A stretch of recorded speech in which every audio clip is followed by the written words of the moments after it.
আমাদের চট্টগ্রাম নিয়ে নেবে, ওর নিজের দেশ এখন দেখ কি হয়।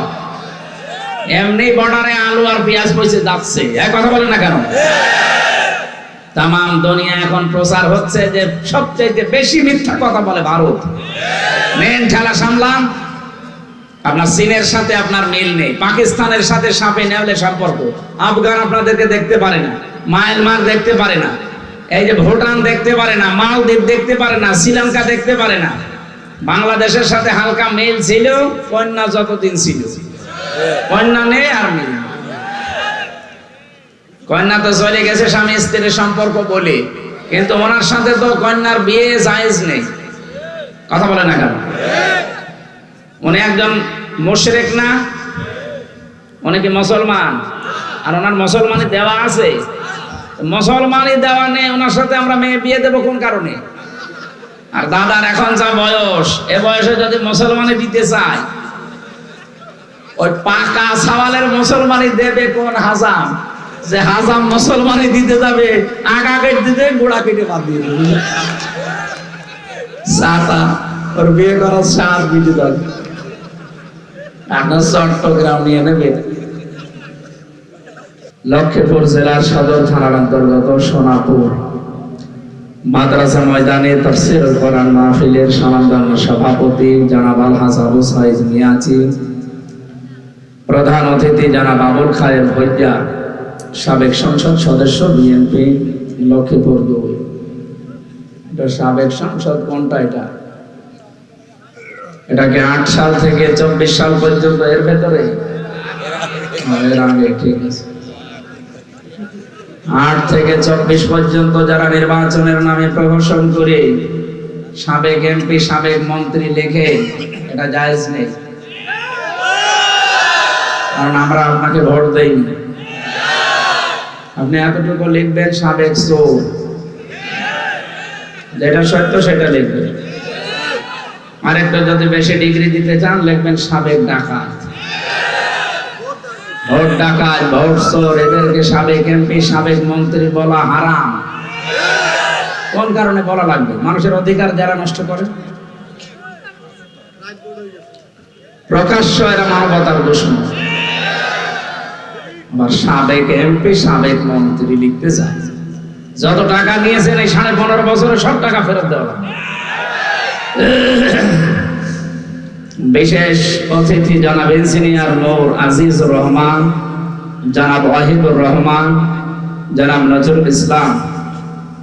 এতক্ষণ যারা আলোচনা রাখলেন মাওলানা হুসাইন মাহফুজ, মাওলানা মুফতি আলী হুসাইন ফারুকি, মাওলানা মাহমুদুল হাসান, অন্যান্য ওলামায়ে কেরাম, বিশেষ করে যাদের আমন্ত্রণে সেই কুষ্টিয়া থেকে লক্ষ্মীপুর আসতে একদিন লাগে আমার, বিশাল পথ পাড়ি দিয়ে যে আল্লাহ আমাদেরকে সাড়া দেওয়ার, যাদের ডাকে সাড়া দিয়েছে আলমগীর পাটোয়ারি, ইমরান হোসেন পাটোয়ারি, অন্যান্য সম্মানিত ব্যক্তিবর্গ, বিশেষ করে লক্ষ্মীপুর সদরের মানুষেরা, মঞ্চে বসা ওলামায়ে কেরাম, সামনে বসা মুসলমান ভাইরা, পর্দার আড়ালের সম্মানিতা মা এবং বোনেরা, মেয়েরা আছে, মেয়ে লোক আসে না, আশপাশের বাড়িতে তো আছে, হ্যাঁ, সম্মানিত মা এবং বোনেরা, প্রশাসনের ভাইরা, বিশেষ করে মাহফিলে যে স্বেচ্ছাসেবকগুলো কাজ করছে, যারা সদস্য আছে, এদেরকে যে মা পেটে নিয়েছে, আল্লাহ যেন খাদিজাতুল কুবরার মতো বানিয়ে দেন। দল মত জাতি বর্ণ ধর্ম নির্বিশেষে কোরআন শুনতে যারা এত রাত পর্যন্ত জেগে আছে, ধৈর্য এবং সহ্য যে আল্লাহ দিয়েছে, খুশি হয়ে বলেন আলহামদুলিল্লাহ। বিশাল একটা নিয়ামত আল্লাহ আমাদেরকে দিয়েছে।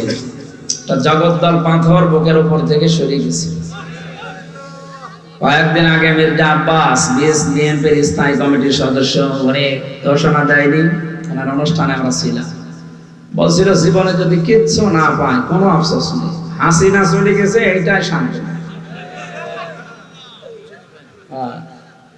জীবনে যদি আর কিচ্ছু না পায়, সারা জীবন যদি ভিক্ষা করেও খায় তাও ভালো, অন্তত এত বড় একটা বিশাল চ্যালেঞ্জে চলে গেছি, এর চাইতে আর বড় সান্ত্বনা কিছু নেই। কিন্তু এই সান্ত্বনাকে অনেকে ঠিক রাখতে পারছে না, অনেকে আবেগে উল্টাপাল্টা কাজে লিপ্ত হয়ে পড়ছে। তারা থামবে। আজকে তারেক রহমানের ভিডিও দেখেননি?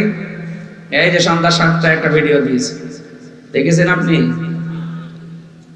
সে কি আফসোস করছে তার এই দলীয় কিছু শৃঙ্খল মানুষের কারণে বদনাম হয়ে যাচ্ছে? আপনি বাস্তবতা কিন্তু টের পাচ্ছেন না। সব নখদর্পণে আছে গোয়েন্দাদের, কে কোথায় কি করছে, কোথায় কার কাছে চাঁদাবাজি করছেন, সব কিন্তু তারা সব দেখছে। এই জন্য সাবধান। এখনো থালা হাতে পাননি, তাই যদি এমন করে, থালা হাতে পেলে আপনি কি করবেন এটা জনগণ বুঝে ফেলছে। এই জন্য খুব সতর্ক। এত বড় বিশাল জালেম পৃথিবীর ইতিহাস যারা পাল্টিয়ে দিয়েছে। আমি 2006 সালের যে ঘটনা, 28 অক্টোবরে জসিম ভাইকে যারা পিটিয়ে হত্যা করেছিল, লাশের উপরে ড্যান্স দিয়েছিল। 7 সালে একবার সিরাজগঞ্জ থেকে বাড়ি যাচ্ছিলাম, বাসে তখন আসতাম, বাসের ড্রাইভারের পেছনে বসে আছি, মাঝখানে দেখলাম একটা কুকুর মরে পড়ে আছে। ও মাঝখানে দিয়ে বাম দিয়ে চালিয়ে গাড়িটা ঝাঁকি দিয়েছে। আমি বললাম, ভাই আপনি এমন করলেন, এখনই তো অ্যাক্সিডেন্ট হয়ে যেত। ড্রাইভার আমার বলছে, হুজুর দেখেন না একটা কুকুর পড়ে আছে, মরা কুকুর, আমি ডবল করে ওর গাড় উপরে চাকা চালাবো, আমার বিবেক নেই? আরে ভাই এ তো মরেই গেছে, মরা কুকুর মারলেই কি আর না মারলেই কি, ওকে কিছু টের পাবে? আর ড্রাইভার আমার বলছে, হুজুর আপনি কি আসলেই হুজুর নাকি ভ্যান ধরেছে? আপনি কেমন হুজুর? দেখছেন একটা মরা কুকুর পড়ে আছে, আমি ডবল করে আবার গাড়ির চাকা চালাবো, আমার বিবেক নেই? আমি বললাম, ভাই আপনার নাম কি? গোবিন্দ। কি? সুব্রত। তার মানে ওর ইমান নেই কিন্তু বিবেক আছে। কি কথা বলছেন? ওর ইমান আছে, নাম শুনে বোঝা যাচ্ছে ইমান নেই, কিন্তু বিবেক আছে। বিবেক আছে, এই জন্য মরা জিনিস, ইমান নেই, বিবেক থাকার কারণে মারতে পারে না।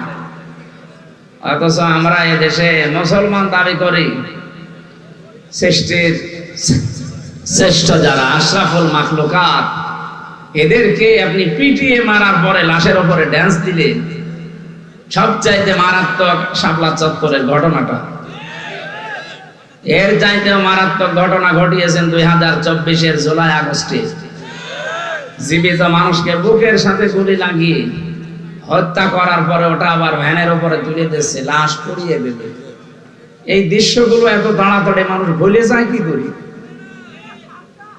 এখনই যদি আপনি দহরম মহরম শুরু করে দেন যে না আপনারা আসেন, আপনাদেরকে 50টা সিট দিয়ে দেব, এ দেশ কি আপনার বাবার দেশ নাকি? 2732 জন মারা গেছে, এগুলোর জীবন ফিরিয়ে দেন। উল্টা পাল্টা কথা বলবেন না।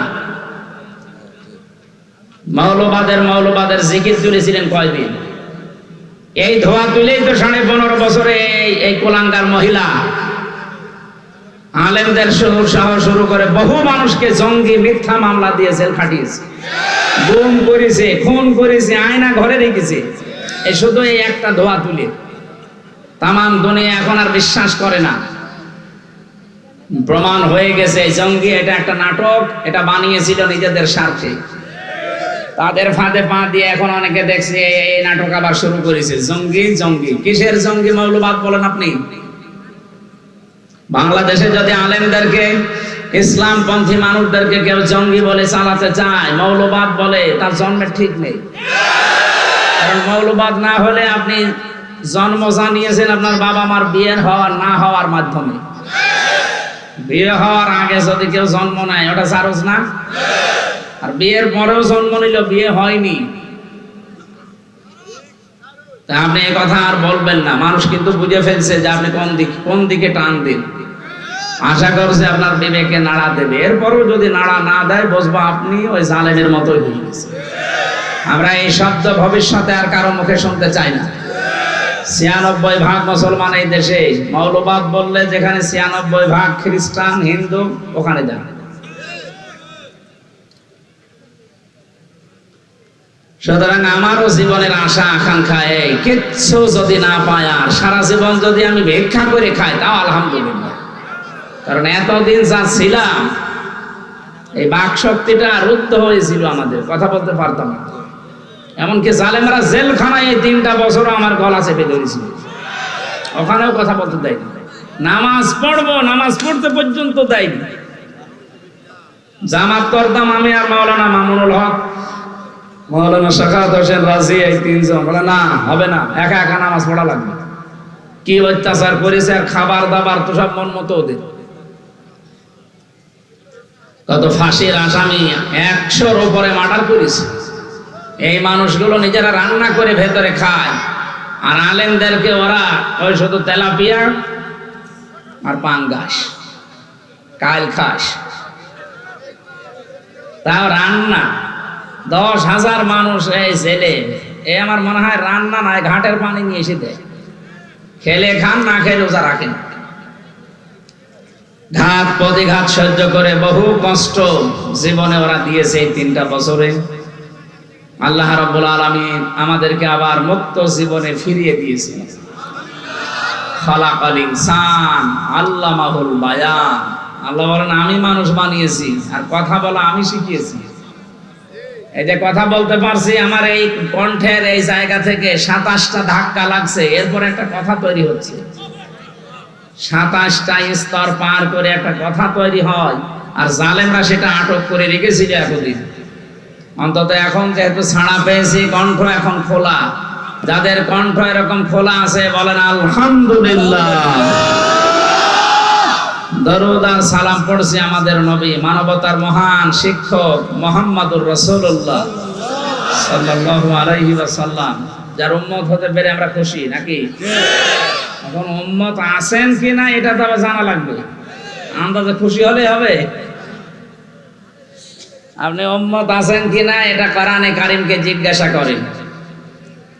আল্লাহ রাব্বুল আলামিন বলেন ইয়াউমা ইযিল লা তানফাউশ শাফাআতু ইল্লা মান আযিনা লাহুর রহমান।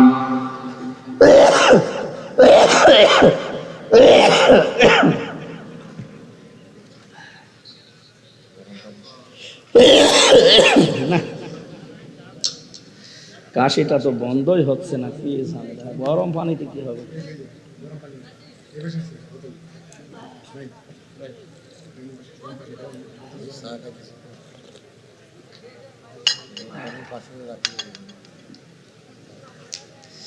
আমার শরীর তো এখন স্বাভাবিক না, জোর করে আপনারা করাচ্ছে।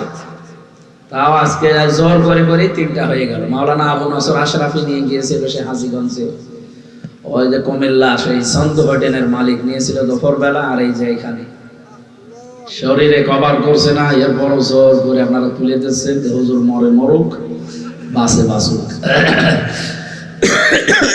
আর এত ভেতরে না পেলাম তো জানতাম না, লক্ষ্মীপুর শহরে নিয়েছি টার্মিনাল বলে, এখন দেখছেন অনেক ভেতরে।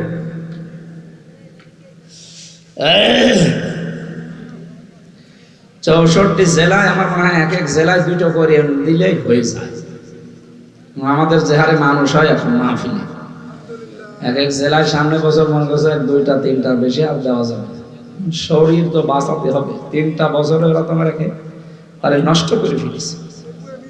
বিভিন্ন রকমের রোগ আমার শরীরে এখন বাসা বেঁধেছে, বিশেষ করে ডায়াবেটিসটা।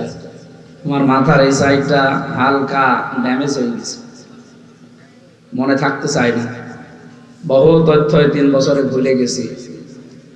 আমার আল্লাহ যে মেধা দিয়েছিলেন, আমি কোরআন শরীফে মুখস্থ করতে লেগেছে মাত্র 5 মাস কয়দিন। আমি পারা পৃষ্ঠা লাইন রুকু সূরার নাম সব একেবারে ঠুটস্থ করে রেখেছি। কোথায় সে 6 মাস, আর এখন আমার মানে 1 পৃষ্ঠা মুখস্থ করতে 6 মাস লাগে। ব্রেন কিভাবে নষ্ট করে দিয়েছে বিভিন্ন জিনিস দিয়ে, শর্ট মট দিয়ে।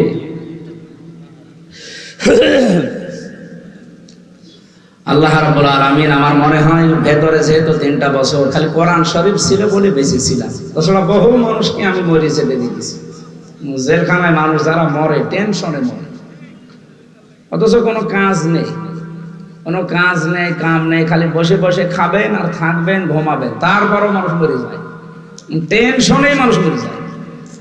আর আমাদের তো আরো রেখেছে ওইভাবে 24 ঘন্টা তালা লাগানো, ফাঁসির কন্ডেম ছেলে। আমার মামলা যা, আমার তো বাড়ি রাখার দরকার। আমার যে মামলা দিয়েছে একটা আমার সন্দেহ করে ধরে নিয়ে গেল, অথচ আমারে রেখেছে ফাঁসির ওই কন্ডেম সেলে, যেখানে মার্ডার মামলার আসামিরা থাকে, যাদের যাবজ্জীবন জেল হয়ে গেছে, এইরকম জায়গায় আমারে রেখে দিয়েছে। আপনি এত কষ্ট দিলে নিজেই তো থাকতে পারলেন না। আবার যাওয়ার সময় যদি একটু বলে যেতে যে হামসা চলে যাচ্ছে, দোয়া করুন, কিছু বললেন। পাশের জেলা নোয়াখালী কাওয়া কাকু কেউ বলেনি, খালি 14টা সুটকেস নিয়ে চলে গেছে। আমার দেশ পত্রিকা রিপোর্ট দেয়নি যে যাওয়ার সময় শুধু বলেছে যে পাইলট ভাই এইগুলো উঠেছে, হ্যাঁ ঠিক আছে চল, কারোর সাথে কিছু বলেনি। খালি টাকা দরকার, আপনার সুটকেস দরকার, ওগুলোকে ছাই ভর্তি করে নিয়ে গেছে, দেশটা ফোকলা বানিয়ে ফেলেছে, আর খালি দেশ প্রেম দেখাচ্ছে। অথচ নিজের ছেলে বিদেশি, মেয়ে বিদেশি, বোন বিদেশি, বোনের মেয়ে ছেলে বিদেশি, নিজেও বিদেশি, দেশপ্রেম দেখায় মানুষ। এই পুরা মিথ্যার উপরে চলেছে পুরা জীবনটা। আল্লাহ এখন এরকম অপমান করছে, কেউ নাম বললে তারে পর্যন্ত জনগণ এখন পিটাচ্ছে। আলেমদের সাথে যা করেছিলেন আপনার মাফ হবে না, কারণ এই আলেমদেরকে আগে হাতে পায়ে ধরা লাগবে। বলেন আমরা তো আলেমের সাথেই ছিলাম। কিসের আলেমের সাথে ছিলেন আপনি? যাদের সাথে ছিলেন ওগুলো আলেম নামে জালেম। আজ বাংলাদেশের বিভিন্ন মডেল মসজিদের ইমাম খতিব যারা, এসব ওলামা লীগের আল্লাহর ওলি, এগুলোকে আলেম বললে গুনাহ হবে। কারণ যারা তাদের জ্ঞান অনুযায়ী কাজ করে না, ওটা একটা নির্ভেজাল টাটকা মুনাফিক জালেম। আলেম হয়ে আপনি স্লোগান দিতে পারেন ওইরকম উল্টাপাল্টা স্লোগান। যেন আল্লাহর কাছে মুসাফির অবস্থায় আপনাদেরকে নিয়ে দোয়া করছি, আল্লাহ যেন আগের অবস্থায় আমাকে আবার ফিরিয়ে দেয়। কারণ এই অবস্থায় থাকলে আমি বাঁচবো না, আমার এই শরীর শেষ হয়ে যাবে। আগের অবস্থায় যদি আবার আল্লাহ দিন প্রচারের জন্য ফিরিয়ে দেয়, উনি পারবে না? তাও পারবে ইনশাআল্লাহ। আমার একটু বাতাস দিতে পারবেন না? 2 মিনিট 2 মিনিট বাতাস দেন, ঘাম ঘেমে গেলে আবার ঠান্ডা।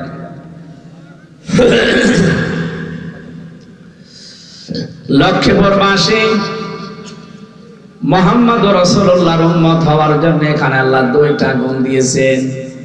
কেউ যদি কিয়ামতের দিন নবীর সুপারিশ পেতে চায়, ইয়াউমাইদিন, সেই দিন, লা তানফাউ নাফা ইয়ানফাউ, মানে উপকার পাওয়া। এটা মোজারে, বর্তমান, ভবিষ্যৎ, প্রেজেন্ট, ফিউচার। কিয়ামতের দিন আমার জন্য আপনার জন্য নবী যদি সুপারিশ করে জান্নাতে পাঠাতে চান, ইল্লা মান আযিনা লাহুর রহমান, এক নম্বরে আমার অনুমতি থাকা লাগবে। আল্লাহ বলবেন যে যা করে অনুমতি দিলাম। 2 নম্বরে ওয়ারাদিয়ালাহু কাওলা, আমি যে কথাবার্তা বলি এ কথার উপরও আল্লাহর রাজি থাকা লাগবে। লক্ষ্মীপুরবাসী একটু খেয়াল করেন তো, আমি যে কথা বলি আমার এই কথার উপরে আল্লাহ রাজি আছে। আমি যে জীবন তৈরি করেছি আমার প্র্যাকটিক্যাল লাইফের উপরে আল্লাহ রাজি আছে। এই 2টা শর্ত যারা মেনে চলতে পারবে কিয়ামতে তারা নবীর সুপারিশ পাবে। এখন আপনি ভাবেন আপনি এ পর্যন্ত যোগ্যতায় এসেছেন কিনা। আমি আকিজ গ্রুপের খতিব, বাংলাদেশে একটা নাম করা গ্রুপ, আকিজ গ্রুপের নাম শুনেন? এখন ওনার কাছে যেহেতু মালিকের সাথে থাকি, এজন্য অনেকে বলে আমার একটু সুপারিশ করে দিন যেন চাকরিটা হয়ে যায়। কারণ ওদের তো লক্ষ লক্ষ শ্রমিক। মালিক আমাকে নিজের ছোট ভাইয়ের মতো মনে করে। আমি যদি এই লোকটার জন্য সুপারিশ করে বলি যে স্যার একে নিয়ে নেন, এখন ওরে সার্কুলার দেওয়ার সময় দিয়েছে যে বিএ পাস লাগবে, ও ম্যাট্রিক ফেল। আমি না, আমার বাবা সুপারিশ করলেও নেবে, উনি নেবে বিএ পাস, আরো 4 বছর 5 বছরের অভিজ্ঞতা লাগবে ওই বিষয়ে। অত অভিজ্ঞতাই নেই, আবার ম্যাট্রিক ফেল করে বলছে এই আমার সার্টিফিকেট নেন। এখন কিয়ামতের নবী যদি আপনার জন্য আল্লাহর সামনে দাঁড়ায় যে এই লোকটাকে মাফ করা লাগবে, তে আপনার তো ওই মানদণ্ডে যাওয়া লাগবে। আপনি নবীর উম্মত হওয়ার জন্য কি জীবন গঠন করলেন? ফামা বাকাত আলাইহিমুস সামাউ ওয়াল আরদু ওয়া মা কানু মুনজারিন। রব্বুল আলামিন বলেন, এমনও মানুষ দুনিয়া থেকে বিদায় নেয়, ওর জন্য আকাশেও কেউ কাঁদে না, জমিনেও কেউ কাঁদে না, ইন্না লিল্লাহ পড়ে না। আমি দেখেছি এই দেশ থেকে বহু মানুষ এখন বিদায় নিচ্ছে, তাদের জন্য আকাশ জমিন কাঁদা দূরের কথা, ইন্না লিল্লাহ কেউ পড়ছে না, খালি লেখছে আলহামদুলিল্লাহ। সাবেক অ্যাটর্নি জেনারেল মাহবুবে আলম, নাম শোনেননি? কোথায় বাড়ি, কোথায়? বংশীগঞ্জে। আমার রিমান্ডে 10 দিন এই লোকটার সম্পর্কে একই প্রশ্ন করেছিল আর অত্যাচার করেছিল। এর কারণে আমার প্রতিদিন ওই মাটির নিচে নিয়েছে, বলতো আপনি কেন এই মাহবুবে আলম অ্যাটর্নি জেনারেল, এই লোকটা একটা ভালো মানুষ, তার নামে আপনি স্ট্যাটাস লিখেছিলেন ফেসবুকে আলহামদুলিল্লাহ। আমি বললাম, আমি তো স্ট্যাটাস লিখতে পারি না, আমি লিখিও নাই, আমি শুধু লাইক দিয়েছিলাম। এই তো লাইক দিলেন কেন? তার মানে প্রমাণ করলেন যে আপনি এর পক্ষে। হ্যাঁ, আমি তো পক্ষে। কেন? এই লোকটা দেশের এত উপকার করছে, কিসের উপকার করা? তো 12টা বাজিয়েছে। হাজারো আলেমদের নামে মিথ্যা তহমত দিয়ে সাক্ষী দেওয়া লাগে, দেখে দেখে আরো সাক্ষী দিয়েছে শুনি শুনি।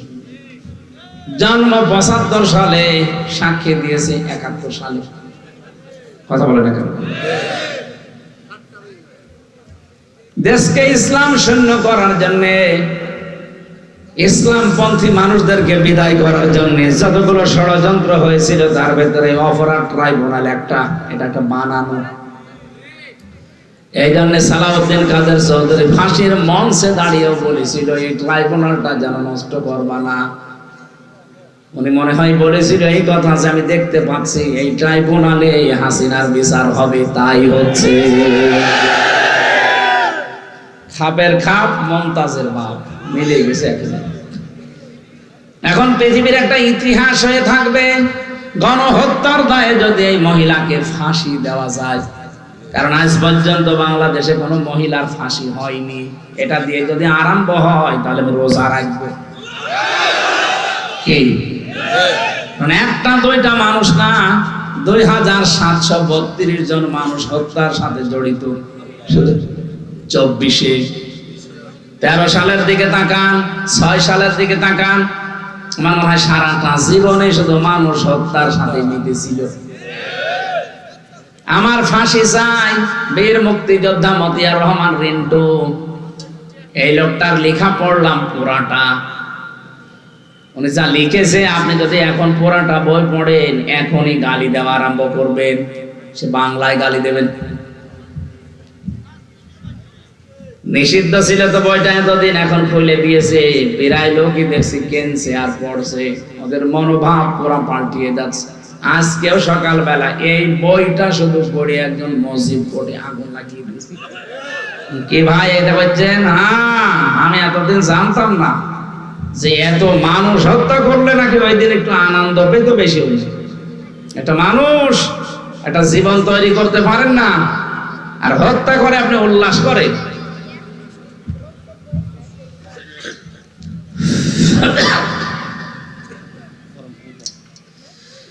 আমার ভাইরা, বাস্তবতা এইটা, আমি যদি সত্যি সুপারিশের যোগ্য হয়ে না থাকি, নবীজি না তামাম পৃথিবীর সব কিছু আমার জন্য বললো, মালিক আমাকে নেবে না। এই জন্য আমি এখন থেকেই ভাবি আসলে আমি সুপারিশের যোগ্যতা অর্জন করেছি কিনা। একা একা যখন থাকি মাঝে মাঝে চিন্তা আসে, আল্লাহ তুমি যদি বলো হামজা 2000 নভেম্বর মাসের 30 তারিখ পর্যন্ত তোরে মাফ করে দিলাম, যা। শুধু ডিসেম্বরের 1 থেকে 30, এই 30 দিনের হিসাব দিয়ে তুই জান্নাতে চলে যা। আমার যা কাজ কারবারে 30 দিনের হিসাব দেওয়া আমার দ্বারা সম্ভব না। আপনারা পারবেন না? আপনারা পারবেন? কত কঠিন শর্ত লাগিয়েছে কোরআন সূরা তাহা। এটা 16 নম্বর পারা 18 নম্বর পৃষ্ঠার 10 নম্বর লাইনের 109 নম্বর আয়াতে আছে। তাফসিরে ফি জিলালিল কোরআন সাইয়্যিদ কুতুব লিখেছেন, ইল্লা মান আদিনা লাহুর রহমান আর রাদিয়া লাহু কাওলা। আমার তো মনে হয় মানুষের জীবন পরিবর্তনের জন্য পুরা কোরআন লাগবে না, এই দুইটা শব্দ যথেষ্ট, যদি বুঝে পড়তে পারে। কি সূক্ষ্ম শব্দ আল্লাহ দিয়েছেন দেখেন। আপনার জন্য এজেন্ট দেওয়া লাগবে, অনুমতি দেওয়া লাগবে। আমি যদি ভাইয়ের জন্য আকিসের মালিককে কিছু বলি, উনি তো আমাকে আগে অনুমতি দিয়ে রাখবে যে আপনাকে আমি বললাম, এরকম কোন মানুষ পেলে আপনি দেবেন। সেই যোগ্যতায় তো উনি পৌঁছাতেই পারেননি। উনি নেবে বিএ পাশে, ম্যাট্রিক ফেল হবে। 2 নম্বরে রাদিয়াল্লাহু কাওলা, এটা আরো গুরুত্বপূর্ণ। নবী আপনি যার জন্য সুপারিশ করবেন আমার কাছে, ওই লোকটার কথাবার্তারা যা বলে দুনিয়ায় তার উপরও আমার রাজি থাকা লাগবে। এমন তো এই দেশ থেকে বিদায় নিয়ে চলে গেল, এখন পালিয়েছে, হয়তো 100টা কথা বলতো, 99টা মিথ্যা কথা। বিশেষ করে হাসান মাহমুদ, ওর জীবনে কোনো সত্য কথা আছে বলে আমার মনে হয় না। 2 নম্বরে কাওয়া কাকু, কথা বলছে না কেন? ও কাওয়া জীবনে একেবারে মরণের ঘর থেকে ঘুরে আসলো, মনে হল্লাম যে যাই হোক একটু বেঁচে গেছে, যখন আল্লাহ বিল্লাহ করবে, ওরে বাবা শয়তানি আরো বেড়ে গেছে। কথা বললেই শুধু মিথ্যা কথা বলে আর মানিয়ে বলে আন্দাজে। মাসুদ তুমি ভালো হয়ে যাও, ভালো হয়ে করবে কি? ওকে ভালো হতে দিয়েছেন আপনি? যেটা আমি দেখতে পেয়েছি, জেলখানায় না গেলে আমি অনেক কিছু জানতাম না। এদেশের 1628টা চেয়ার ছিল। কয়টা? 1628টা। এই চেয়ার না, ওই যে ওই সমস্ত চেয়ার গুলো যেগুলোতে দেশ চালানো যায়, এই 1628টা চেয়ার যতদিন পর্যন্ত ভালো না হবে, এদের কথাবার্তারা যখন লাইন মতো না আসবে, ততদিন এই দেশ শান্ত হবে না। এখন যদিও হালকা পাতলা লাইনে আসতেছে, এখনো পুরাটা আসেনি। আমরা চাই এই 1628টা চেয়ারে যাদেরকেই বসাবেন, তাদের চরিত্র যেন হযরতে আবু বকরের মতো হয়। দেশটা এমনি দাঁড়িয়ে যাবে। কি করেছিলেন তার জীবন থেকে 2 মিনিট বলি। হযরতে আবু বকর সিদ্দিক, তিনিও রাষ্ট্রের দায়িত্বে ছিলেন। তার স্ত্রী একদিন ডাক দিয়ে বলছে, স্বামী, ছেলে পায়েস খেতে চেয়েছে, ঘরে তো ওই রকম কিছু নেই, এক কাজ করেন, অর্থমন্ত্রীর দায়িত্বে যিনি আছেন বাইতুল মালে, তাকে বলেন আগামী মাসের বেতন যেন আমাদেরকে দিয়ে দেয় অ্যাডভান্স। তিনি বললেন ঠিক আছে। অর্থমন্ত্রীকে বলেন, দেখো আগামী মাসের বেতন আমার লাগবে, অ্যাডভান্স দিয়ে দাও, সামনে মাসে আমার দেওয়া লাগবে না। অর্থমন্ত্রী ওই রকম, উনি ডাক দিলেন, খলিফা আপনি যে আগামী মাস পর্যন্ত বাঁচবেন সেটা লিখে দেন, আর আগামী মাস পর্যন্ত জনগণ আপনাকে চেয়ারে বসিয়ে রাখবে, ওইটার গ্যারান্টি দেন। আপনাকে যে আমি আন্দাজে আগামী মাসের বেতন দেব, আমি কোন কারণে দেব। এরকম কথা যদি এই ডাইনির সামনে কেউ বলতো, ওর তো আল্লাহ থাকতো। কথা বলে না কেন? বাড়িতে চলে গেলেন, স্ত্রীকে বলে না, যে উদ্দেশ্যে গিয়েছিলাম পাইনি, যেভাবে আছে এভাবে চলো, পায়েস খাওয়া লাগবে না। কি মনে করেন আপনি, প্রেসিডেন্টের ছেলে পায়েস খাবে, টাকা নেই, আর আমাদের প্রেসিডেন্টের ছেলের এক এক মাসে নাকি কয়েক কোটি টাকা শুধু ফুর্তি করিয়ে উড়িয়ে বেড়ায়। এ পৃথিবীর একমাত্র বিজ্ঞানী যার কোনো আবিষ্কার নেই। হ্যাঁ, পৃথিবীর একটাই মাত্র বিজ্ঞানী আছে যার কোনো আবিষ্কার নেই। বিজ্ঞানী হতে হলে তা আবিষ্কার করে বিজ্ঞানী হওয়া লাগে। আর এমন এক বিজ্ঞানী আমরা পেয়েছি, জীবনে কোনো আবিষ্কার করেনি, নামে বিজ্ঞানী।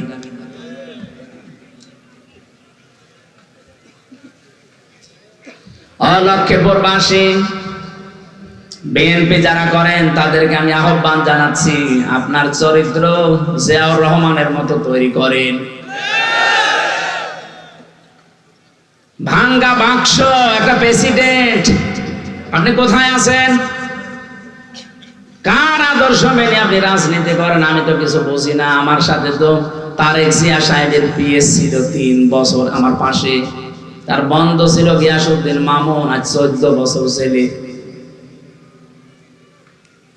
বাতিলের রসানলে পড়ে এই মানুষগুলো, যুবক মানুষ কতদিন পর্যন্ত পড়ে আছে জেলখানায়। যাদেরকে যে মামলা দিয়েছিল আমি দেখেছিলাম জামিন যোগ্য সব, কিন্তু ওই ডাইনির কারণে আমরা কেউ জামিন পাইনি, খালি লাল দাগ মারা ছিল।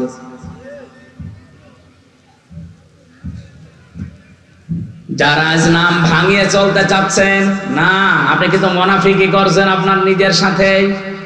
আপনার দলীয় আদর্শ যারে মানেন তার সাথে আপনি মুনাফিকি করছেন।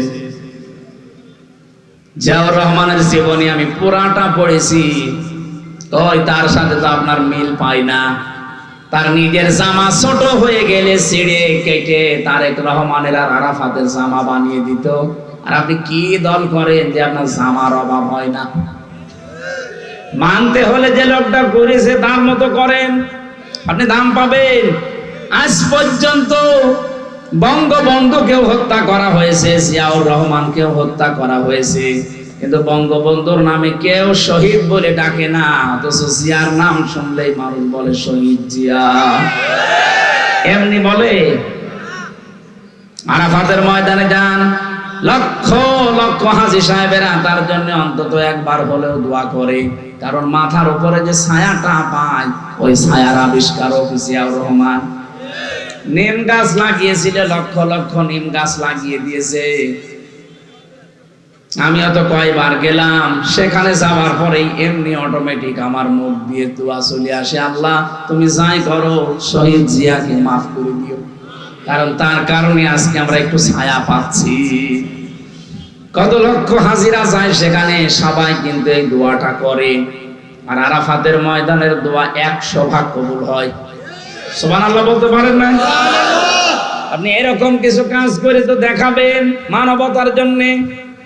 আপনি তো দেখুন উল্টা পাল্টা আরম্ভ করেন। আরে ভাই কত গোয়েন্দা লিখে আছে আপনি জানেন দেশে বিদেশের, আপনি কিছুই টের পাচ্ছেন না বাস্তবতা। আমিও টের পেতাম না, কিন্তু এখন টের পাচ্ছি। বিশেষ করে 3টা বছর আমি এই কঠিন অবস্থায় না থাকলে আমি অনেক কিছু জানতাম না। দুনিয়ায় গা ভাসিয়ে চলতাম, এখন দেখছি না এই কুষ্টিয়া থেকে এ পর্যন্ত এসেছি, এটা আমার কপাল। আবার বাড়িতে ফিরে যাব, যদি সহিষ্ণুভাবে ফিরে যেতে পারি এইটাও আমার কপাল। কত কিছু লাগানো আছে আমাদের পেছনে, প্রতিটি মানুষের পেছনে এটা লাগানো আছে। আমি ধরা পড়ার পরের দিন মাওলানা আমিরুল ইসলাম বেলালী সাতক্ষীরায় বাড়ি, আলেমদের সভাপতি ছিল ওই সময় মুফাসসির পরিষদের। উনি আমার বাড়িতে কল দিয়েছে, জিজ্ঞাসা করছে হামজাকে যদি খবর পাও তো বলবা এই এই কথাগুলো। ও শয়তানরা দেখছি সকালবেলা আমার এই রিমান্ডে এইগুলো দেখাচ্ছে।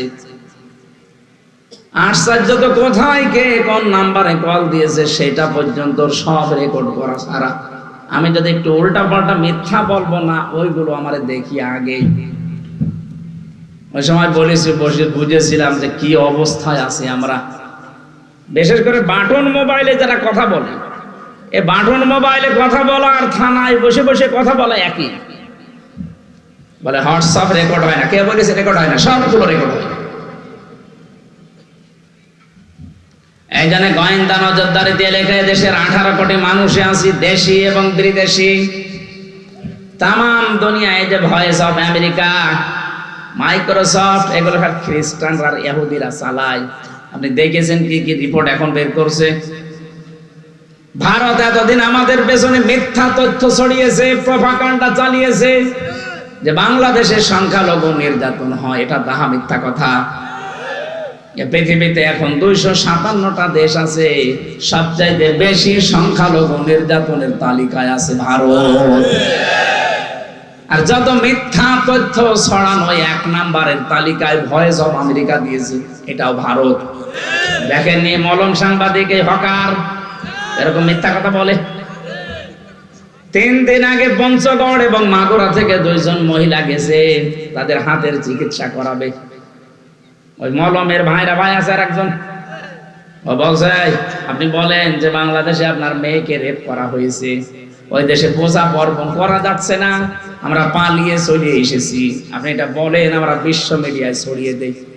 মেয়েটা ওই রকম ডাক দিয়ে বলছে কি বলেন আপনি, আগস্টের 5 তারিখের পর থেকে আজকের এই দিন পর্যন্ত সব চাইতে বড় নিরাপদে আছি আমরা হিন্দুরা। আর আমার মেয়েকে রেপ করা হয়েছে মানে মেয়েকে আমি নিয়ে এসেছি হাতের চিকিৎসা করার জন্য। কি মিথ্যা তথ্য ছড়ান আপনারা! আপনাদের কারণে আমাদের হিন্দুদের বদনাম হয়ে যাচ্ছে। তামাম দুনিয়া এখন কিন্তু সব বুঝে ফেলেছে, এই জন্য সাবধান হবেন। ডোনাল্ড ট্রাম্প এটা মাত্র 7 দিন আগে একটা হুমকি অলরেডি দিয়ে দিয়েছে। কি কথা কিছু বোঝেন?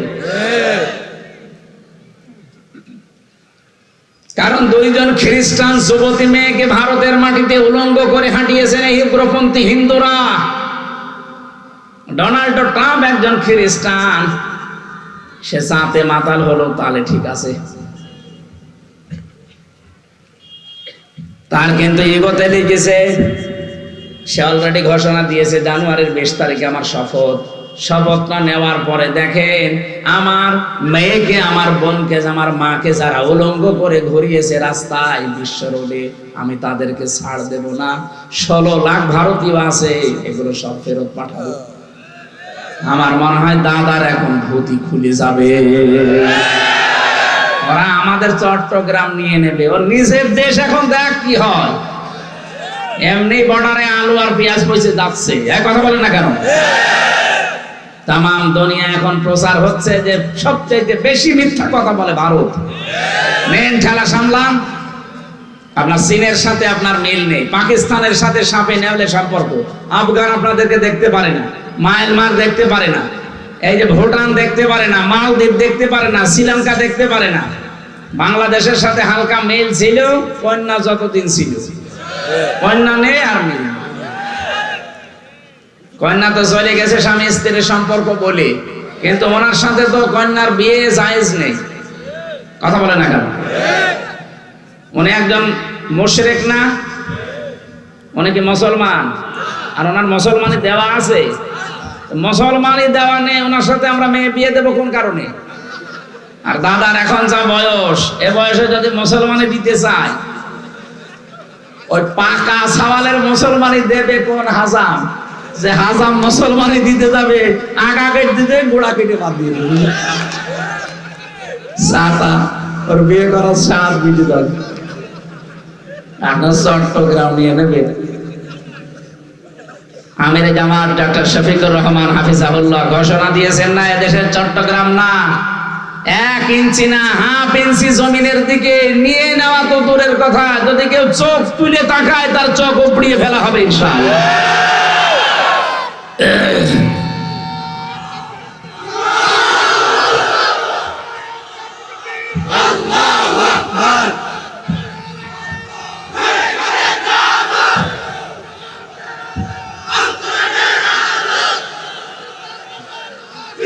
আলহামদুলিল্লাহ ভাই।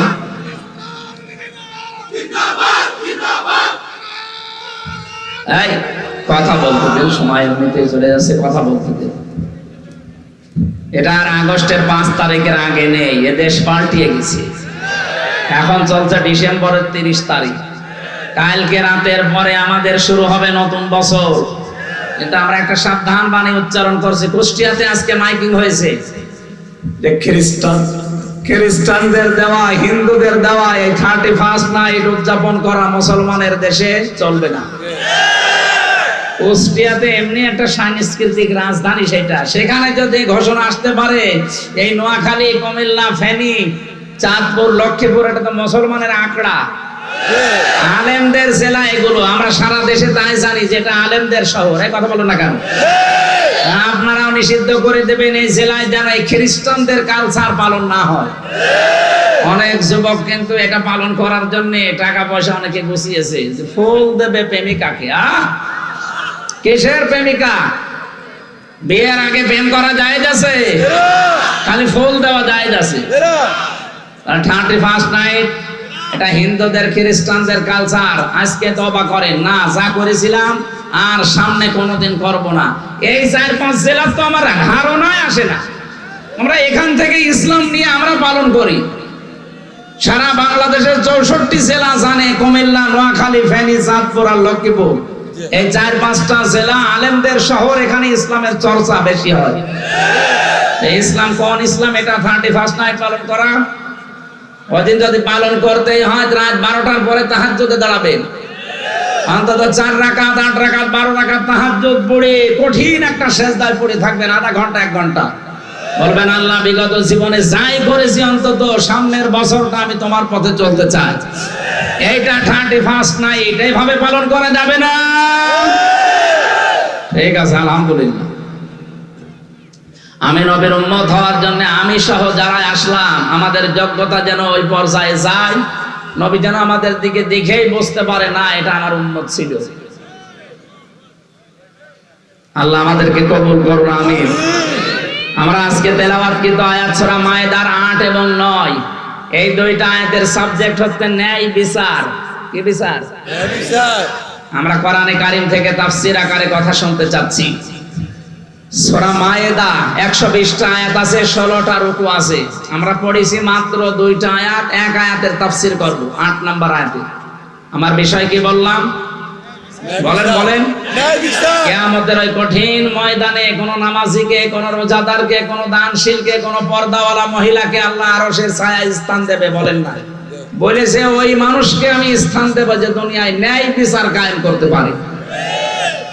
এটা শুধু রাষ্ট্রের বিষয় না, ব্যক্তিগত জীবন থেকে শুরু করে আমরা একেবারে আন্তর্জাতিক জীবন পর্যন্ত পুরা কোরআন দিয়ে মিলাতে চাই।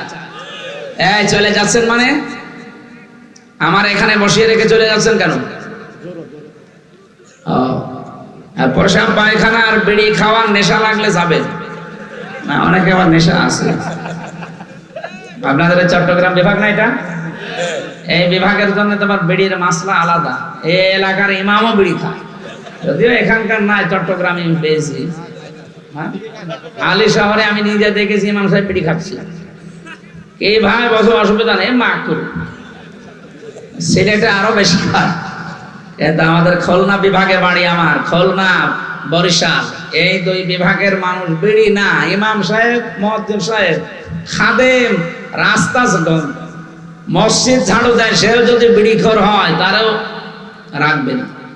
আপনাদের যেহেতু এলাকায় এগুলো নেশা আছে, এলাকায় বিড়ি তো তৈরি হয় না, এগুলো হয় সব কুষ্টিয়া, যশোর, কুষ্টিয়া, কুড়িগ্রাম, এই সমস্ত জেলায় তৈরি হয়। ওগুলো সব সাপ্লাই দিয়ে আসে। কি দিয়ে বানায় দেখেছি? তামাক। সবচাইতে বেশি চাষ হয় কুষ্টিয়া চুয়াডাঙ্গায়। এগুলো সব ফেলে রাখে রোদে, কুকুরে, শ্রীগালে, বিড়ালে প্রসাব করে, পায়খানা করে, রোদে ঝাড়া দিয়ে প্যাকেট করে পাঠিয়ে দেয়। যতই ঝাড়া দিক মাল মশলা কিন্তু লেগে থাকে। এক কথা বলছে না কেন? ওইটা ই করে আপনারা খান, শোক টান যতই দিন, ভেতরের অবস্থা তো ভালো না। বিড়ি খাওয়াটা ছেড়ে দিন ভাই, যদি পারেন ছেড়ে দিন। 22,000 কোটি টাকা, 22,000 কোটি টাকা লস হয়ে যাচ্ছে শুধু আগুনে পুড়ে পুড়ে। আরো 5টা ক্ষতি হয় বিড়ি খেলে। আমি তো বিড়ি খাওয়ার ওয়াজ করছি না, এটা নিষেধ করার জন্য। ওয়ালা তুহলিকুম ওয়ালা তুলকু বিআইদিকুম ইলা তাহলুকা, নিজেদেরকে নিজেরা ধ্বংস করে দিও না, এটা আত্মহত্যার শামিল। মানুষ মনে করে বিড়ি খেলে আর কি কয়েকটা জিনিস নষ্ট হয়ে যায় ভেতরে, আর আপনাকে আল্লাহ যা দিয়েছেন এগুলো সব আল্লাহর পক্ষ থেকে আমানত। একটা জিনিস আপনি নষ্ট করতে পারবেন না ইচ্ছা করে, কথা বলে না কেন? সুতরাং এটা যারা খাচ্ছেন ছেড়ে দেবেন। আর যদি খুব বেশি নেশা লাগে আজকের মতো খান, খেয়ে আবার তাড়াতাড়ি চলে আসবেন ইনশাআল্লাহ। দেখলেন, ইনশাআল্লাহ বলছি, তার মানে এরা খাবে। এবার আমরা কোরআনে যাচ্ছি। নেন, আল্লাহ রাব্বুল আলামিন বলেন, ইয়া আইয়ুহাল্লাযীনা আমানু, ও হে যারা ঈমানের দাবি করো। ডাক দিয়েছেন আল্লাহ কাদের? আরো জোরে। এখানে আমরা যারা আছি সবাই কি ঈমানদার না বেঈমান? না না, আপনি আন্দাজে বললে হবে। সাহাবী প্রশ্ন করলেন, হে নবী, আমার ভেতরে যে ঈমান আছে আমি টের পাবো কি করে? নবীজি বললেন, ইদা সাররাতকা হাসানাতুকা ওয়া সাআতকা সাইয়্যাতুকা ফাআনতা মুমিন। যখন তোমার ভালো কাজগুলো তোমাকে আনন্দ দেবে আর অন্যায় কাজগুলো তোমাকে কষ্ট দেবে, ভেতর থেকে একটা বাধা আসবে, প্রতিবন্ধকতা সৃষ্টি হবে, তখন বুঝবে তোমার ঈমান আছে। বাংলার মুসলমানেরা, আমাদের সবার কাছে কি ভালো কাজ ভালো লাগে? বলেন না কেন? অন্যায় কাজ অন্যায় মনে হয়। এই যে মোবাইলের ভেতরে যাদের এমন এমন দৃশ্য আছে, সিনেমা আছে, নভেল নাটক আছে, যেগুলো নিজে দেখলে আনন্দ পান, অন্য কেউ দেখলে আপনার লজ্জা লাগে, এরকম কোন দৃশ্য যদি থাকে এই মুহূর্তে ডিলিট করা লাগবে। যাই আছে নিজে দেখলে ভালো লাগে, অন্য কেউ দেখলে আপনার লজ্জা লাগে, শরম লাগে, এইটাই কিন্তু গুনার কাজ। কথা বলেন না কেন? এরকম কোন দৃশ্য নেই মোবাইলে, এখনই ডিলিট করেন। তারপরে ওয়াজ শুরু করছি, নেন কারা কারা ডিলিট করবেন হাত তোলেন তো, হাত তোলেন। হ্যাঁ দাঁড়িয়ালো ভাই, দেখি মোবাইল দেখি কি আছে আপনার, ওই যে আপনার পাশেরটা কি আছে, কি কিছুই নেই, কিছুই নেই। আলহামদুলিল্লাহ এলাকা ভালো আছে। তাহলে নবীজির হাদিস অনুযায়ী ঈমান আমাদের আছে কিনা এটা একটা থার্মোমিটার। যখন ভালো কাজগুলো আপনার ভালো লাগবে, অন্যায় দেখলে আপনার ভেতর থেকে একটা বাধা আসবে, কষ্ট লাগবে, তখন বুঝবেন আপনার ঈমান আছে। কি কথা বলেন না কেন? এই ঈমানদারকে আল্লাহ ডাক দিয়ে জানিয়েছেন, কোন তোমরা হয়ে যাও কাওয়ামিনা লিল্লাহ শুহাদা বিল কিসত। এক নম্বরে তোমরা আল্লাহর জন্য দাঁড়িয়ে যাও, সত্যের সাক্ষ্য দেওয়ার জন্য, ন্যায় বিচার কায়েম করা এবং সত্যের সাক্ষ্য, এই দুইটার জন্য তোমরা দাঁড়াও। এ ঘোষণাকার বাংলার ইমানদারেরা, দল মত নির্বিশেষে আজকে আমাদেরকে দাঁড়াতে হবে ন্যায় বিচার কায়েমের জন্য আর সত্য সাক্ষ্য দেওয়ার জন্য। আল্লাহ রাব্বুল আলামিন বলেন, আলা ইয়াজরিমান্নাকুম ওয়ালা ইয়াজরিমান্নাকুম শানানু কওমিন।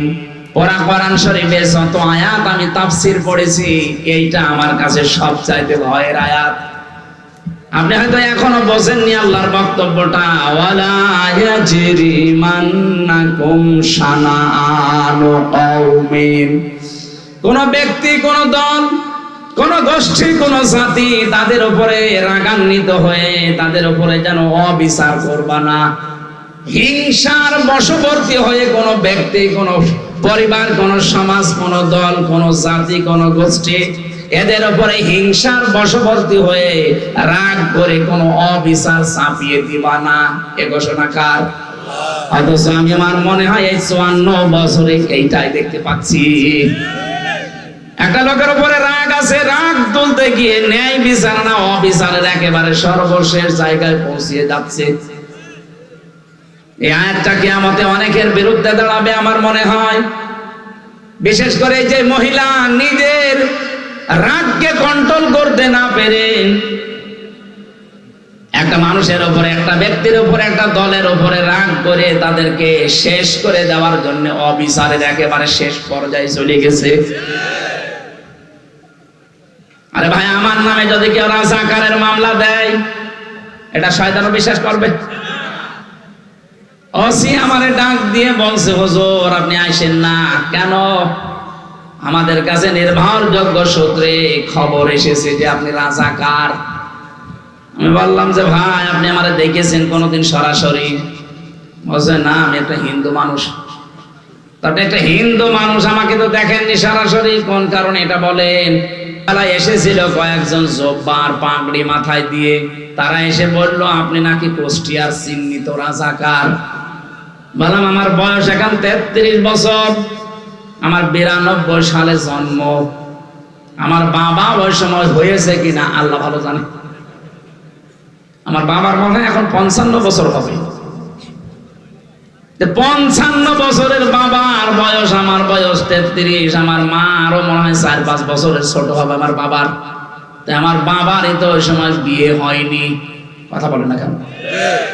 আমার বাবার তো অন্তত ওই সময় বিয়ে হলেও আমার মায়ের ওই সময়, আমার বাবার সাথে বিয়ে না হলে আমি কিভাবে হলাম দুনিয়ায়? আপনি কি কারণে এগুলো করছেন আমাকে একটু বলেন তো। আমি নিজে করতে চাইনি, আমাকে দিয়ে করাচ্ছে মাইজ ভান্ডারের কিছু লোক। এবারে বুঝলাম যে হ্যাঁ, ওদের আঘাত লেগেছে কোন জায়গায়। তার কিছুদিন আমি সূরা ফুরকানের 68 নাম্বার আয়াতের একটা ব্যাখ্যা বলেছিলাম, ওটা নাকি ওদের বিরুদ্ধে গেছে।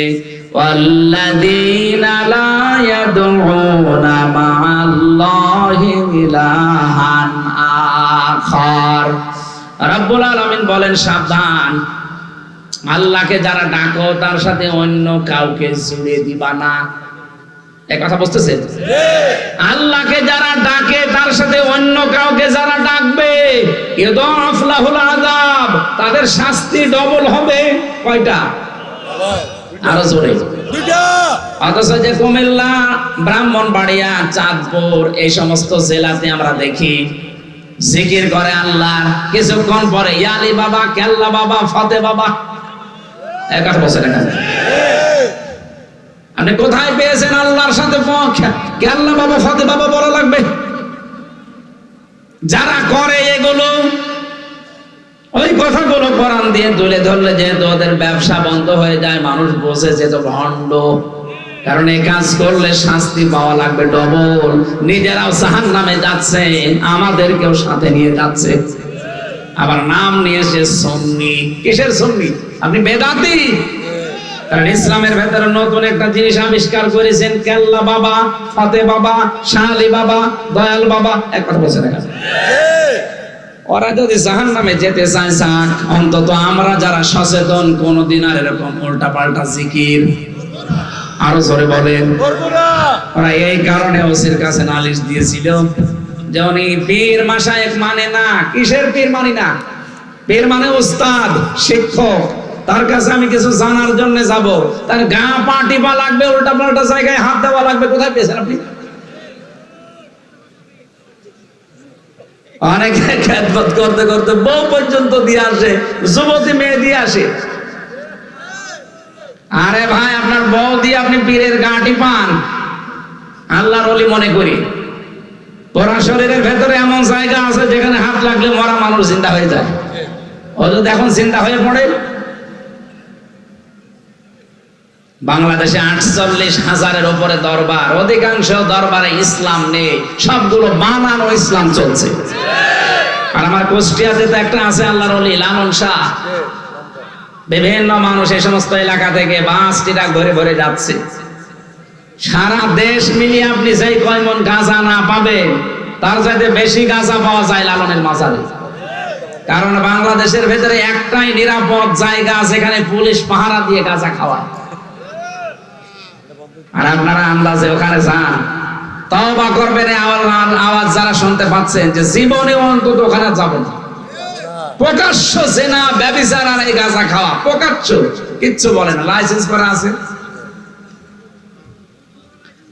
আমার ভাইরা, এই মিথ্যা মিথ্যা মিথ্যা মামলা দিয়ে, মিথ্যা সাক্ষী দিয়ে মানুষের জীবন যারা নষ্ট করে দিয়েছেন, আল্লাহ পাক তাদেরকে আজ নির্দেশ দিচ্ছে, ঈমানের দাবি করো, ভালো করে শোনো।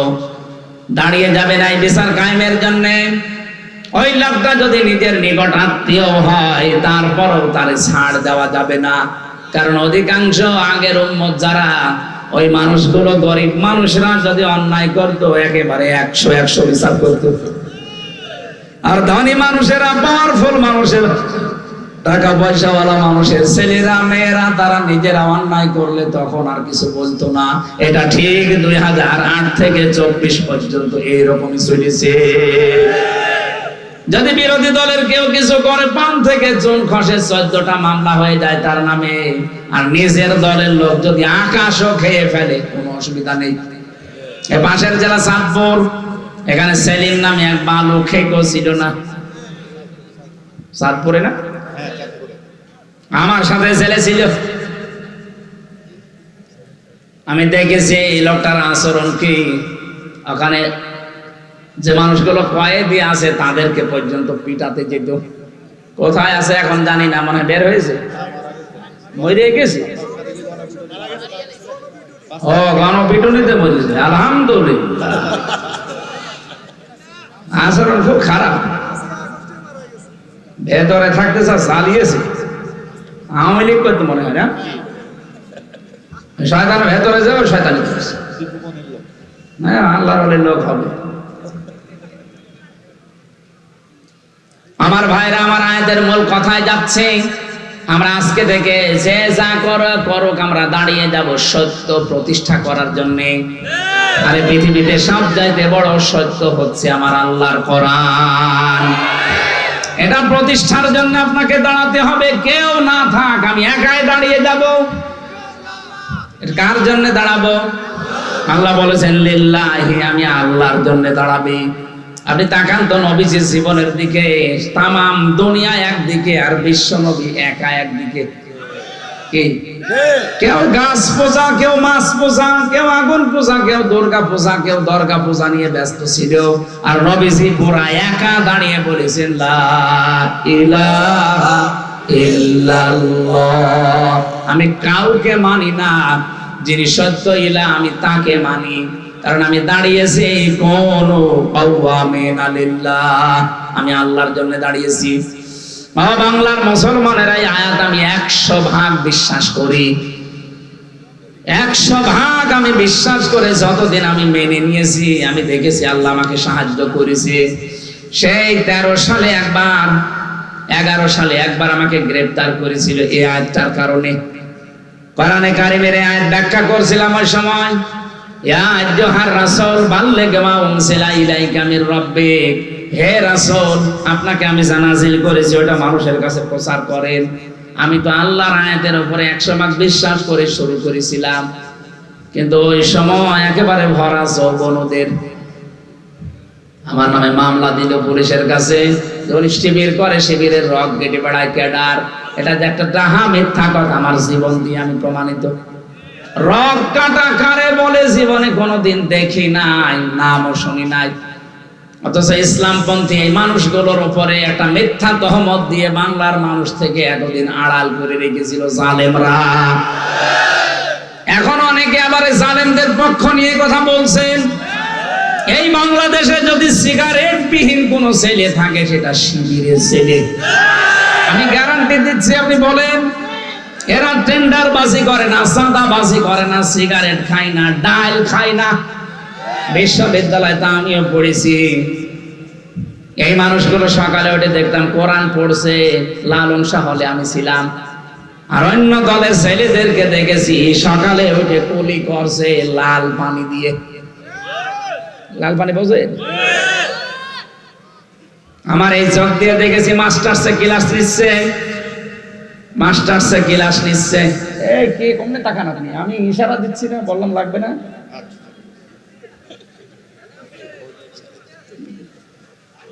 মাস্টার্সে ক্লাস করছিলাম, হঠাৎ শুনতে পেলাম হইচই। কি হয়েছে? পরে শুনলাম যে এক শিক্ষককে জুতা দিয়ে পিটিয়েছে মাস্টার্সের এক ছেলে। স্যার বলছে যে বাবা আমার ছেড়ে দিয়ে আমি জীবনে আর ক্লাসে আসবো না। বলছে না, বাংলায় উচ্চারণ করলাম না। বলছে শালা করি আমি মেরেই ফেলবো। পড়ে কিসে? মাস্টার্স। আমি এই চোখে এইটাও দেখেছি, শিক্ষক অজু করছে, ছাত্র পায়ে পানি ঢেলে দিচ্ছে। ছাত্র পায়ে পানি ঢেলে পরিষ্কার হয় না, নিজের হাত দিয়ে পরিষ্কার করে দিয়েছে, অথচ বয়স 7 বছর। ওইটার বয়স 26 বছর আর এটার বয়স 7 বছর। ছাত্র তো দুইটাই। একে বলে 3 দিন মাদ্রাসার মক্তবে গেছে, এখনো আলিফ বা তাও পড়া শেষ করতে পারেনি। তার আচরণ দেখেছেন। আর ওটা মাস্টার শেষ করে কালকে ডিসি হবে, এসপি হবে, টিএনও হবে, ওসি হবে, সে শিক্ষককে গালি দিয়ে পিটাচ্ছে। একটাই কারণ, এর ভেতরে কোরআন আছে আর ওর ভেতরে কোরআনের আলো নেই। এটা মানুষ হচ্ছে আর ওটা জানোয়ার অলরেডি হয়ে গেছে। রক কাটার নাম আজ মুসলমানদের, ইসলামপন্থীদের ভেতরে লাগিয়ে দিয়েছে জালেমরা। এই কারণে মানুষ যেন এদের কাছে না আসে। একটা মানুষের রক কেটে দেওয়া, এর মতো মানবতা বিরোধী অপরাধ আছে। এদের ভেতরে আমার ভিডিও আছে। আজকে আসার সময়ও দেখছিলাম, 5 আগস্টের এই দিনে একটা ছেলে হেঁটে যাচ্ছে আর একজন তরবারি নিয়ে এক কোপে তার হাতের উপরে। দেখেন নিয়ে ভিডিওটা? আপনি বলেন তো এটা মানুষ বলা যায়? জীবিত মানুষকে আপনি কোপ দিচ্ছেন। বিশ্বজিৎ হত্যার যে মামলার আসামি প্রধান আমার সাথে জেলখানায় ছিল, আমাদের মাঝে মাঝে এসে কান্নাকাটি করতো। যে জীবনে ভুল করে ফেলেছি, কি করলাম। একটা হিন্দু ও বারবার আমাকে বলছিল যে ভাই কিসের জামাত, কিসের শিবির, আমি তো মুসলমানই না। আপনার যদি বিশ্বাস না হয় আমার কাপড় খুলে দেখেন। তারপরও আমরা তাকে ছাড়ি নাই, কোপ দিয়ে শেষ করে দিয়েছি। অথচ আজ আমি কি করলাম, 30 বছর আমার জেল, কত 30টা বছর আমার জেল খাটা লাগবে। আমার মা বাবা আমার আর খোঁজ নেয় না, আমার দলীয় লোক কোনো পরিচয় আর নেই আমাদের সাথে, জেলখানায় একটা টাকাও কেউ পাঠায় না। মানবেতর জীবন যখন এখন উল্টা পাল্টা করে চলা লাগে। কার ইশারায় কি করছেন আপনি? একবার 4 দেওয়ালের মাঝে যান, কোন মহারথী আপনাকে বাঁচাবে না। এজন্য নিজের চরকায় নিজে তেল দেন, নিজে ভালো হয়ে যান। উল্টা পাল্টা কাজ করে যদি সত্যি ধরা পড়েন, মনে করছেন আমার অমুক বাবা আছে বাঁচাবে, কিসের বাবা? গোয়েন্দা রিপোর্ট কিন্তু খুব খারাপ আসতেছে সামনে। আমি আজকেও একেবারে সর্বোচ্চ পর্যায়ে একজনের সাথে কথা বলেছি, মনে বলছে আমরা খুব পর্যবেক্ষণে রেখেছি একেবারে সারা দেশটা, দেখতে চাচ্ছি কে কেমন কাজ করে। আপনারা যা করছেন সতর্ক করলাম, এরপরও যদি আপনি না থামেন আপনার অবস্থাও জালেমদের মতোই হবে। সত্যের সাক্ষ্য দেওয়ার জন্য যারা দাঁড়িয়ে যায়, পৃথিবীর ইতিহাস বলছে এই মানুষগুলোর শত্রু বেড়ে যায়। আরে ভাই, আমিও যদি কোরআনে কারিমের দাওয়াত ওই সেই 13 সাল থেকে 11 সাল থেকে শুরু করতাম, বাবা কাঁদো কাঁদো, আমিও কাঁদতাম, আপনারাও কাঁদতেন, কেঁদে কেটে শেষ হয়ে যেতাম না, কিছুই হতো না। আমি কোরআন যেই দিন বুঝেছি সেদিন দেখেছি আল্লাহু ইয়াসিমুকা মিনান নাস। কেন যদি কোরআনে কারিম সঠিকভাবে প্রচার করেন, বিপদ আপদ যদি আসে আমি আল্লাহ আপনাকে বাঁচাবো। ইয়াসিমু এটা মোসারে, বর্তমান ভবিষ্যৎ, প্রেজেন্ট ফিউচার, শুধু আপনাকে না, কিয়ামত পর্যন্ত, কিয়ামত পর্যন্ত আয়াতটা কোরআনে থাকবে। যেহেতু ভবিষ্যৎ ক্লাসের ভেতরে কিয়ামত পর্যন্ত আপনার মতো বিশ্বাস নিয়ে যারা কোরআন প্রচার করবে, আল্লাহর জন্য যারা সত্যের সাক্ষ্য দেওয়ার জন্য দাঁড়িয়ে যাবে, আমি আল্লাহ নিজে তাদেরকে বাঁচাবো। আল্লাহ আমারে প্রথম ওই 11 সালে বাঁচিয়েছেন, নাই তো ওই সময় যে গাড়া কলে ফেলে দিয়েছিল সালেমরা, আমার তো বের হওয়ারই কথা না। অথচ সেই লোকটা ছেলে দিয়েছে, আমি একেবারে এই যে কোরআন সামনে নিয়ে বলছি, তার 2টা মেয়ে তার 3 দিনের ভেতরে পালিয়ে চলে গেছে। সে এখন নিজেও পাগলের মতো। পরবর্তীতে বড় বাজারের ওই এলাকায় যেদিন গিয়েছিলাম জেল থেকে বের হয়ে, দেখে এসে বলছে যে হুজুর, এই যে সেই লোকটা যে আপনার নামে মিথ্যা মামলা দিয়ে এরকম সাজা লাগিয়েছিল, যেহেতু ক্ষমতায় আছে, দেখেন ওর অবস্থা, ওর 2টা মেয়ে পালিয়ে চলে গেছে, ওর আর মুখ নেই, ও এখন নিজেই পাগলের মতো, ওর বোর মাথাও খারাপ হয়ে গেছে ওর মেয়েদের শোকে। তাও 2টা মেয়ে চলে গেছে ভালো জায়গায় না, 2টাই গেছে নেশাখোরের সাথে। এই জন্য বউটা পাগল, ও নিজেও এখন পাগল হয়ে দেখেন হাফ প্যান্ট পরে দাঁড়িয়ে আছে, খালি নাচে এইভাবে। বললাম এটা আমার জন্য না, এটা কোরআনে কারিমে বাধা দেওয়ার ফল। আপনি আজকে দেখেছেন ভিডিওতে কোন দেশে, যেমন ফ্রান্সে না কোথায়, কোরআনের কারিমের উপরে লাথি মারছে, কোরআনের পৃষ্ঠাগুলো ছিঁড়ে ছিঁড়ে পায়খানা সে হাতে মুছতেছে। এই জন্য আল্লাহ সরাসরি সামনাসামনি তারে ধরেছে, মুখটা করে দিয়েছে সাপের মতো, আর পা ফইলে সেরকম বালিশের মতো হয়েছে। দুনিয়াতে যারা সত্যের সাক্ষ্য দেওয়ার জন্য দাঁড়ায় তাদের বাঁচাবে কে? তাদের বিরুদ্ধে কেউ দাঁড়ালে তাদের ধ্বংস করবে কে?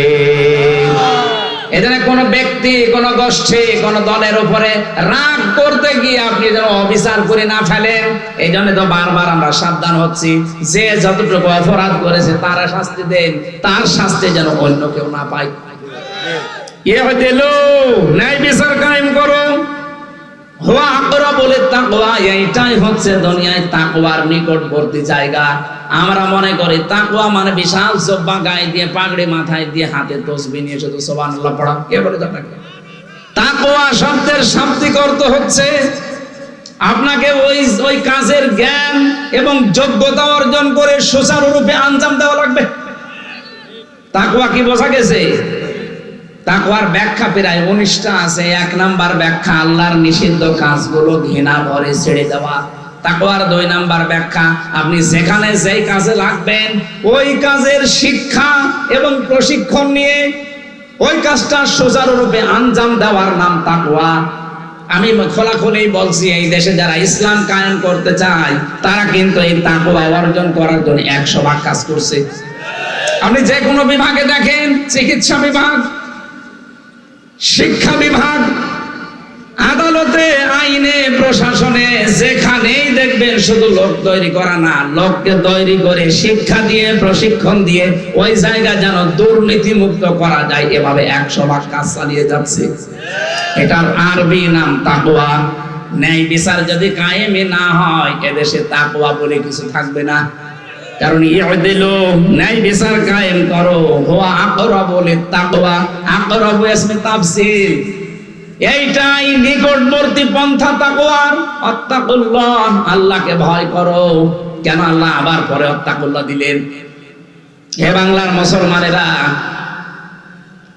এই তাকওয়া শব্দের ব্যাখ্যা যদি বাস্তবে আপনি নিয়ে আসতে না পারেন, আপনার পরবর্তী প্রজন্ম যারা আসবে তারা সত্যি সত্যি বেঈমান হয়ে যাবে। এই আয়াতের ব্যাখ্যায় আমি অনেকগুলো ঘটনা পড়েছি। এই যে আব্দুল কাদের জিলানী রহমাতুল্লাহ আলাইহি, বলা হয় যে হুজুর দোয়া করেন যেন ছেলে মেয়ে তাদের মতো হয়, এমনি হবে। আব্দুল কাদের জিলানীর মায়ের পেটের দিকে তাকান, তার মা এই যে পেটে তাকে ধারণ করেছিলেন, উনি এসে একজন বলছে, মা তুমি সত্যি করে বলো তো, আমাকে পেটে রাখা অবস্থায় কোনো হারাম কাজ করেছো? বলে কেন? যা পড়ি আমার পড়া মনে থাকে না, আমার মনে হয় আমাকে পেটে রেখে কোনো হারাম কাজে তুমি লিপ্ত ছিলে। মা বলছে, বাবা আমার কোন রকম কথা মনে নেই, তবে একটা কথা আমার মনে পড়ে, আমার পেটে যখন তোর বয়স 9 মাস তোকে নিয়ে গিয়েছিলাম তোর নানির বাড়িতে বেড়াতে, ওঠানের উপরে আচার দেওয়া ছিল, শোকাতে রোদে ওটা তুলে খেয়েছিলাম, অত জানলাম যে ওটা পাশের বাড়ির একজন রোদে শোকাতে দিয়েছে। ও বাবা আব্দুল কাদের, মানুষের জিনিস পেটে রাখা অবস্থায় না বলে খেয়েছিলাম, এই কারণেই মনে হয় তোর মেধার উপরে এর প্রভাব পড়েছে, এই জন্য পড়া মনে থাকে না। ও বাংলার মেয়েরা, তাকওয়া কারে বলে আপনি একটু খেয়াল করেন তো। মানুষের জিনিস না বলে খাওয়ার কারণে যদি ওই প্রভাব সন্তানের মেধার উপরে পড়ে, এই কারণে যদি ছেলে মেয়ের লেখাপড়া মনে না থাকে, আমাদেরকে যারা পেটে নেন কি করেন আপনি? কত কিছু না বলে খেয়ে হজম করে ফেলেন। আপনার পেটে এমনি আসবে আব্দুল কাদের জিলানী। এই জন্য মেয়েরা যারা এসেছেন বিভিন্ন জায়গায় বসে আছেন, আপনাদের পেট ঠিক করবেন। আর আমরা তাকওয়া অবলম্বন আজকে থেকে করব এইভাবে, যেখানে যেই কাজ করব সে কাজটা যত ছোট হোক আর বড় হোক, ওই কাজের শিক্ষা এবং প্রশিক্ষণ নিয়ে ওই কাজটা সুচারুরূপে আঞ্জাম দেওয়ার চেষ্টা চালাবো। আল্লাহ আমাদেরকে তৌফিক দেন আয়াতটা মেনে চলার। ইন্নাল্লাহা খাবীরুম বিমা তা'মালুন, অবশ্যই আমি আল্লাহ খবর রাখি তোমরা যা করো। আল্লাহ যেহেতু সব জানে, সব খবর রাখে, এই জন্য তাকে সাক্ষী রেখে সত্যকে প্রতিষ্ঠা করার জন্য, ন্যায়ের সাক্ষী হওয়ার জন্য প্রত্যেকের জায়গা থেকে চেষ্টা করি। আমিন। আমার জেলখানায় লিখিত নারী এবং পুরুষের উপরে বই লেখা আছে, দাম্পত্য জীবনের সমস্যা এবং তার সমাধান কি হবে। এটা আমার মনে হয় স্টেজে আছে বা গাড়িতে আছে, কোন জায়গায় যাওয়ার সময় মেয়ের জন্য নিয়ে যাবেন, বর জন্য নিয়ে যাবেন, পুরাটা পড়াবেন। সংসারে আমি আশা করি শান্তি আসবে। যেহেতু আজকে আমার 3টা হয়ে গেছে আর এখন ঘুমানোর টাইম, 11:30 বাজে। আজকের মতো বিদায় দিচ্ছি। আমিন, আল্লাহুম্মা আমিন।